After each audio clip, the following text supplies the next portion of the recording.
Luke Lunkenheimer, welcome to Listening with Leaders. You actually have a really interesting background, which we're going to get into. But I understand, number one, you have a company called Persuade, which is a sales training company that you're just working on building.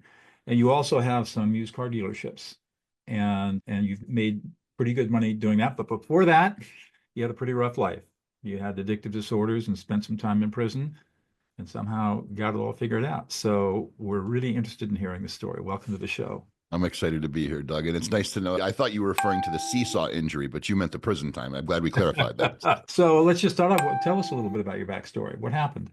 Yeah, man, a lot happened. And we can go down a lot of rabbit holes of what caused it and why. But what's important is I went down a very dark road. I had a scholarship to play football, got injured, lost the scholarship, tried to get the shoulder fixed, and in the midst of doing so, got very addicted to opiate pain medication. Addiction was rampant in my family. I wasn't properly educated about it, didn't know the warning signs, a lot of naivete and lack of education in what I was dealing with. I just thought I was a guy who took a few extra pills here and there. And then a decade later, you realize you've lost your 20s into your 30s and you need to pivot. So I subconsciously, I think the reason that I robbed the bank and went to prison was because I did not have control of myself. I was not able to get off the drugs. The willpower was there, but it's a very physical addiction with opiates. So it's a very difficult, it's like a double threat. When you're dealing with something very difficult, you can oftentimes overcome it with a significant amount of willpower. But when you've got two things working against you, it's difficult to tackle both at the same time. And I think that's why opiate addiction has such a poor recovery rate, is because once you feel like you're getting past the mental portion of it, then it becomes very physical. And then once you try to finally get past the physical portion of it, then all the emotional pain comes back and you remember why you used in the first place. For me, it was more of just, I think, subconsciously wanting control to be taken from me. So I says, hey, we'll rob a bank. I always thought it was a flashy thing from the movies of my childhood. And I'll either be a successful bank robber and get off drugs or maybe stay on drugs. I don't know. We'll have a bunch of money to do it with. Or I would inevitably be caught and go away to prison. And prison was actually a life-saving intervention for me. I think it is for a lot of guys, but I'm one of the few that the correction system actually corrected. I participated actively in it and tried to get better, and I did. So I needed the physical quarantine. That's what needed to be taken from me, was the physicality of it and to get sober physically. And then the mind reacted. The mind wanted to be better. So that's the rough phase. So you got out. Then what happened? Now you're a felon. Yep. You got 15 strikes against you coming out of prison. How did you turn that around and overcome all the bias and all the barriers that states put up against people who have been rehabilitated? And they absolutely do. And you're certainly an authority to speak on that. And it's tough when you're outside of that ecosystem looking in. It's very easy to pass judgment and have opinions. But once you're immersed in it and you're forced to try to survive amongst it, it becomes a very different thing. And you do realize how much is stacked against you. And that's even after the societal barriers and the negative connotations and the preconceived notions and all that stuff. Luckily for me, I had some history in sales before I went to prison. And I knew that I saw people in sales literally high off drugs, drunk, previous felons. It didn't matter what their past was. If in that moment they were selling, closing deals, and making money for the company. This, of course, was in the car business, which is can be a nefarious terrain to operate on. It's not exactly a great launch pad for success for a young boy. But what I knew when I got out, I tried to do the 9 to 5 thing. I would get on the bus at 4:30 in the morning to get to the bus stop by 5:30 to catch the connecting bus at 6 to ride to work at 7:30 to wait an hour till the place opened, another half hour to start my shift. And I was spending 5 hours in the morning just to get to the job. That's how committed I was. And then another 2 hours to get home. So I would sleep 4 to 5 hours a night and return to a 9 to 5 job that I hated just to try to do things the right way. That employer discovered that I was a felon, even though I had disclosed it on my job application. I think it was more some local people came in, recognized me, gave him a hard time, and he didn't have the mental capacity to deal with that. So he let me go.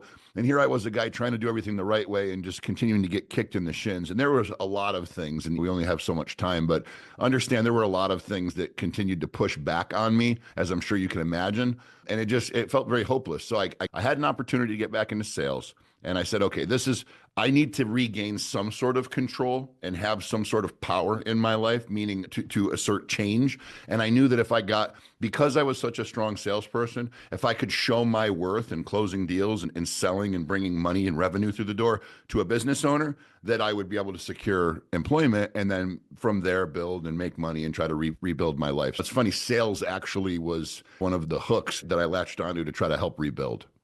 It just sounds like I know because of my work in prisons over a long period of time that it's not good enough just to serve time. Mhm. That our legislatures have decided that because being tough on crime gets them elected, kicking people between their legs when they're coming out, and then kicking them in the head, and then kicking them in the face. Yeah, just It's to your crazy. point, Doug, I was a 1 to 3 indeterminate sentence in New York, which means you do a year in prison, which is, I believe, 10 or 9 months with good time. And when you get out, you can do 6 months on parole. And if you do what you're supposed to do, they release you, you go Right. back to your life. I was a one-time felon. First time ever doing state time with a drug related charge, which is generally something they're a little lenient with because if you got rehabilitated and you have clean Right. urinalysis and stuff, they'll let you go. They maxed me out.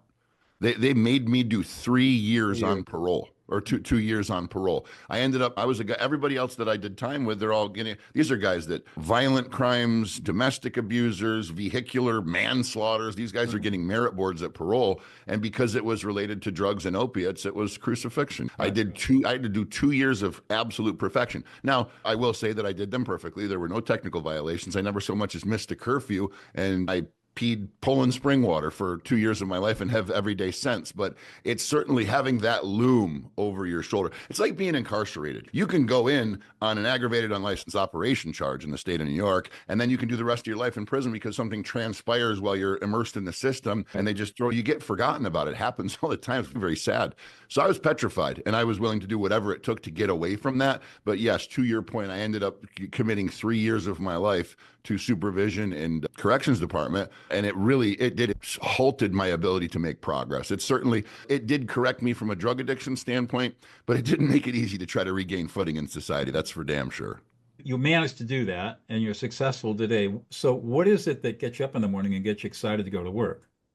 That answer today is different than it was years ago. When I first got out today, it's my kids. And you'll get me emotional saying that. When you learn that there's something that you're responsible for now, something innocent and pure that doesn't care about your mistakes, it loves you for who you are, but you have a responsibility to it to not have to go through what you went through that led you down the path that you went. It's an incredibly overwhelming sense of responsibility and commitment, but it's also an overwhelming sense of pride and purpose. So that answer today is my children. Now, I can tell you, had I never had children, I do believe I still would have gotten quite a bit of success and still gone down a similar path because my son Maximus was born well into our success with the car dealerships.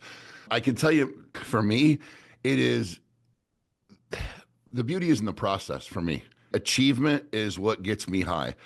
Progress, learning, gaining new information, because every time I learn and I gain new information, I'm able to get more money, more position, more freedom. And having been incarcerated and having lived in a very naive small town, it was just blinders on my whole life, my young adult life into adulthood, and then drugs and addiction. I lived in this little itty bitty petri dish of the world where if you were $100,000 a year earner, you were a deity. And if you were able to get out of the confines of Cato, New York, you were special. And I made six figures by the time I hit 20 years old and was promoted to sales manager. And I was like, where the hell do I go from here? I made it. Meanwhile, there's Sir Richard Bransons and the Elon Musks of the world flying private and changing the world and flying rocket ships. Expanding my think was a major part of that. But to me, what gets me up every morning, man, is knowing that I can continue to live and grow and gain knowledge and the freedom, the world that we live in and the opportunities that exist in it via relationships. Meaning every time you meet somebody new, like for instance, our having met will blossom into some sort of growth and learning moment for myself, maybe you as well. I just pop out of bed excited, man. What is the day going to bring? What can I learn today? Because when you're a guy whose parents made 70 grand a year and your excitement was limited to skee ball at Chuck E. Cheese's, and now you're flying first class, speaking at seminars, training billion-dollar companies and with multiple locations in multiple states, it's wait a minute. If I can do this, maybe I can get to that rung on the ladder. And then you grab a hold of it and you realize you've got it secured. You pull yourself up and you're like, good Lord, the view's way better from up here. What's the next rung on the ladder like? So for me, it's progress. It's progress. It's learning. And I'm just excited to get up each day and see what the future holds. So you've got some used car dealerships that Yes, you sir. built up, and you also have a company called Paid to Persuade. Yep. Paid to Persuade. What got you into the training business? Those two are very cohesive. So I had a employer that was so He owns a company called Z-Bart. It's a franchise of the Z-Bart International Organization, just automotive rust proofing, aftermarket products, car protection, so on and so forth. I had gotten out of prison, partnered with a guy doing a used car thing. He robbed me. He was a nefarious actor. It was an example of getting involved in the same people, places, and things. Luckily, I didn't fall back into addiction, but I certainly was dealing with a nefarious individual. Ended up getting $40,000 stolen from me, lost my nest egg, was right back to nothing. And this individual who had fired me previously, before I went to prison, for not being a good employee, we'll leave it at that, had reached out to me and given me a second chance. And I was a very profitable salesperson for him. He invited me back, and within 2 months, he saw something had changed in me. He saw that I wasn't the same Luke Lunkenheimer, the cocky, egomaniacal, drug-addicted guy that puts huge numbers on the board. I was the calculated, responsible, caring, respectful, integrity-bearing individual that still did very strong numbers, but was poised and was safe. Mature. And mature is a good word. And he offered me an opportunity, offered to front me $150,000 to start my own used car dealership. I would pay him back over 4 years what was borrowed and what was used to start the business. And if after 4 years everything went as it was supposed to, he would allow me to buy it out, buy his interest out for a predetermined figure, which was a dollar store bargain compared to what we built that company up to. But he kept his word. And that right there was the beginning of what led to later becoming Paid to Persuade, because over the course of several years, we scaled that dealership to 3 locations. Wow. We just had a record month last month, and that's not even with me at the helm anymore. That's with a CEO and a general manager installed. And I realized, Doug, that I wasn't a super talented car dealer. The reason that my companies were successful is because I was a ruthless closer. Everybody with a pulse that walked through the door, as long as we had the means and a car that was good for them, they bought an automobile. And I was able to teach that. And what I learned about myself was that there's a guy by the name of Dave Shearoff. He's a multi-millionaire, CEO of several companies, most notably the CEO of the Metro Mattress Group out of the Northeast region of the United States, one of the most noted multi-franchise furniture companies that ever existed, if you do the research. And he's a mentor of mine. And he used to say, back during my dark period, he said, "Luke, you're like Michael Jordan." And I said, "Oh yeah, why is that?" He said this the day he fired me, by the way. He says, "You're like Michael Jordan." I said, "Why?" He goes, "Because I got to put you in the game because you're my top producer and you win me games." He says, "But none of your teammates can stand you." I say that to say this. Michael Jordan, guys that are LeBron James, people who are incredibly talented athletes and very effective at what they do, generally do not go on to teach the craft, right? They're executors. They can do it. But to teach it requires a whole different mentality and a whole different persona. I've been blessed, as it would appear, with the ability to do and teach, and almost teach better than I do. So once I learned that I was able to replicate what I did to about 90% efficacy in a green salesperson off the street, never sold a thing before, and then place them in my company and have them spin productivity at 90% of what I was doing, that was remarkable. And I didn't know that until outside entities who were mentors said, "You're getting him to do 90% of what you were doing? Yeah, dude, you need to scale, open another one, train somebody else." So I started doing that. Once I replicated it the third time, the mentors in my life were like, "Luke, you're onto something here. Like you either need to scale this company to 1,000 locations and become worth a couple $100 million and then sell, or you need to take this skill into an ecosystem that has better margins." And what I stood back and saw at that point was there was a tremendous amount of sales trainers in the space that had a very neat combination of kind of some fame and notoriety, well-known names, household names, but also very wealthy. The one thing I thought they were missing was integrity. I read some of the stories and I saw the backstories of a lot of these guys, and I would go to their funnels and their landing pages and it was, you would expect them to be ridden with testimonials. If these guys were so effective at what they were doing, I'm thinking they just got to be plastered with testimonials, and you're hard pressed to find one. So I said, if I'm so good at doing this and I'm this effective, then hell, after my first person trained, I'll have a great testimonial, and then I'll just build off that and build off that. So it's the age-old tale of working really hard to secure the first few clients and then living off the fruits of those testimonials and that word of mouth. Right. And what that's turned into, that same gentleman who fronted me the 150 grand to open my car dealership hired me back to train his salespeople, and we increased their average ticket by 40%. Wow. Which is a monumental shift for them, a fundamental change. And then we just deployed it at scale, and now we train lots of salespeople, and we're really good at it with lots of testimonials. What kind of industries are you working in?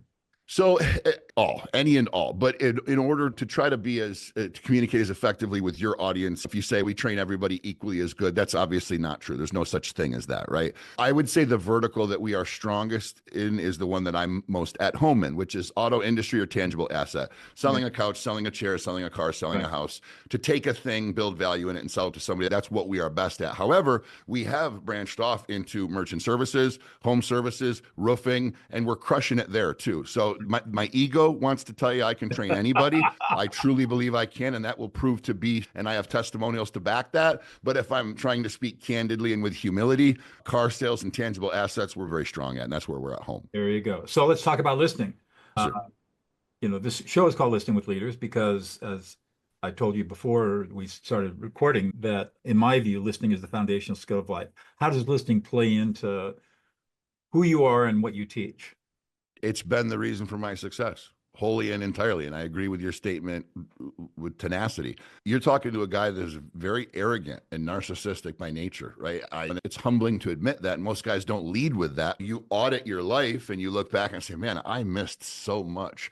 The reason being is because at a very young age, I was told I was the virtuoso, right? That I was some god of sales because I was an 18-year-old kid who'd lived and grown up around the car business. So I was very confident and it came very naturally to me. And within your first month or two on the sales floor, when you're taking the top spot by significant margins, that breeds that inside you and you gain that at a young age. And it's very detrimental. It's very detrimental because it puts you in a position where you don't believe there's anything else out there for you to learn, that if anything, you're the youngest guy that's supposed to be teaching it to everybody else.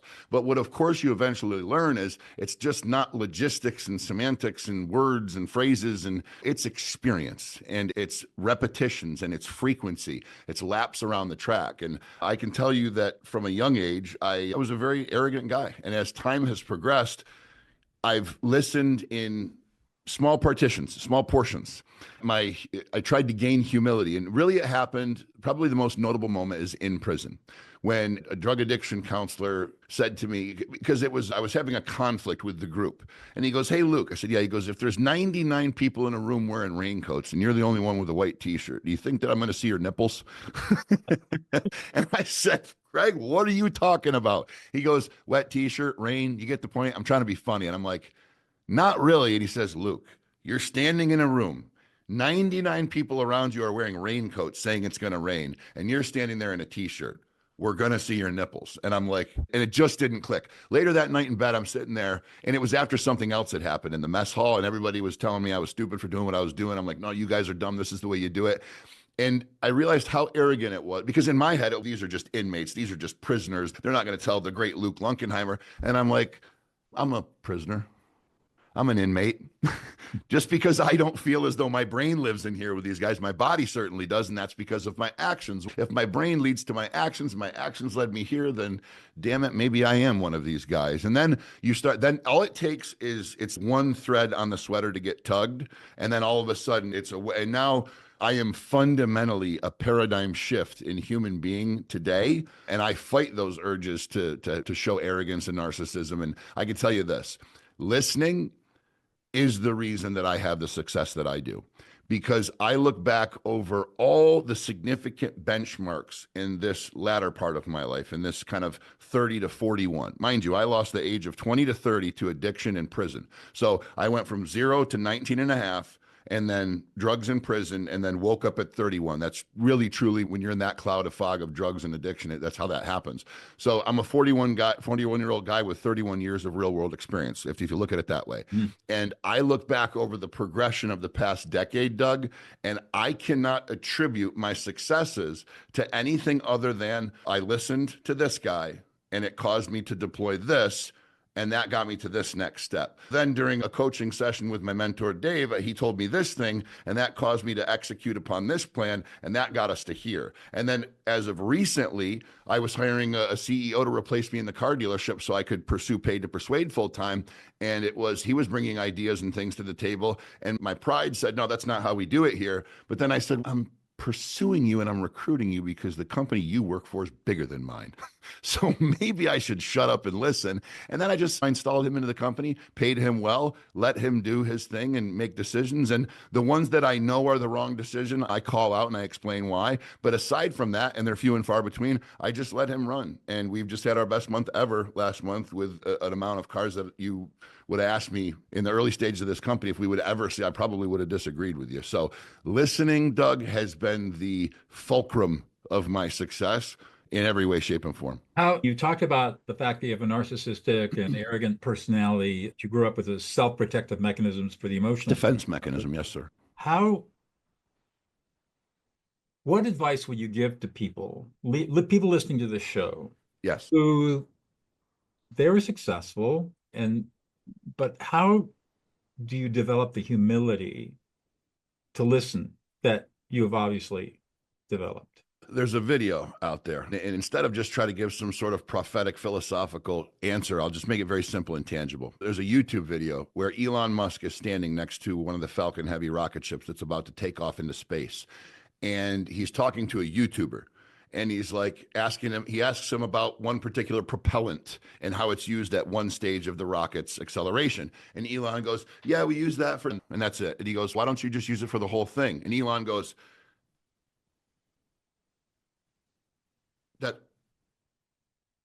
that's a good idea. We're going to look into that. He just walks away. Very weird. Then several videos later, and if you watch the YouTuber's channel, he blends the both videos together. Say maybe a year and a half later, 2 years later, they're back, and this is when they're launching the big one that they sent out and they caught, I think, somewhere in the progression. And he walks over to the YouTuber, says, hey, how you doing? He goes, I remember you. He's like, hey, that thing that you said about the such and such repellent. Yeah, we do that now. It's far more efficient. It's changed the game completely. It's part of the reason that we're even still here and getting funding. So thank you for that. That's a YouTuber, man. That's a guy that probably chat GPT'd his thoughts and got an answer from, and here he is with one of the world's arguably one of the most successful and wealthy individuals known to existence.